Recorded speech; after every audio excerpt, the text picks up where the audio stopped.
आज मी माझ्या घरात सगळ्यांना आवडतील असे मऊ लुसलुशीत पालकचे पराठे बनवलेले आहेत।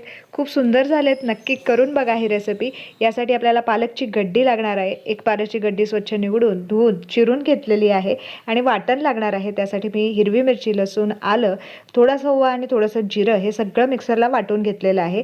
एका परातीमध्ये आपण चिरलेला पालक घेणार आहोत आणि वाटलेलं वाटण सुद्धा यामध्ये ॲड करायचं आहे। तुमच्या घरी तुम्ही वेगवेगळे नाश्ते सुद्धा करत असाल, हा पालकचा पराठा एकदा तरी करून बघा।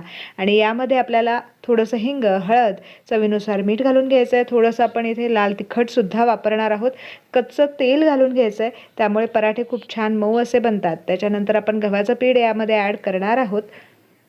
2 वाटी मी इथे गव्हाचं पीठ ॲड केलं आहे, अर्धी वाटी बेसन पीठ ॲड केलेलं आहे। सगळं साहित्य छानपैकी एकत्र करून घेणार आहोत।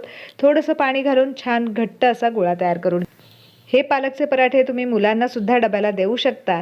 गोळा छानपैकी मळून झालेला आहे, त्याला थोडंसं तेल लावून घेऊयात आणि त्याच्यानंतर पालकचे पराठे तयार करायला घेणार आहोत। रेसिपी आवडली असेल तर आस्वाद रेसिपी चॅनलला जरूर सबस्क्राईब करा।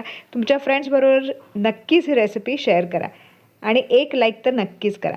आता इथे तुम्ही बघू शकता मी चपातीसारखं लाटून घेतलं आहे, त्यावरती आपल्याला थोडंसं तेल लावून घेणार आहोत आणि आपण चपाती करताना जशी घडी करतो तशी त्रिकोणी आकाराची घडी करून घ्यायची। परत एकदा लाटून घ्यायचं आहे। असं केल्यामुळे पराठे जे आहेत ते छान मऊ लुसलुशीत असे बनतात।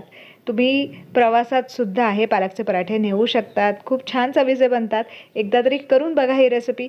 थोडंसं तेल लावून घेतलं मी तव्याला आणि आपण हे पराठे दोन्ही बाजूनी छानपैकी भाजणार आहोत। तुम्ही तुपाचा वापर सुद्धा करू शकतात भाजताना, काहीच हरकत नाही आहे। आहा, खूपच सुंदर सुगंध सुटला, याचा आस्वाद मी घेणार आहे। तुम्हीही जरूर घ्या। थोडंसं इथे आपण बटर लावून घेणार आहोत आणि सर्व करून घेणार आहोत। याचा आस्वाद तुम्ही सॉसबरोबर किंवा लोणच्याबरोबर किंवा दह्याबरोबर सुद्धा घेऊ शकता। मी तर घेणार आहे। लवकरच भेटूयात खूप छान अशी पौष्टिक रेसिपी घेऊन। Thank you for watching my video.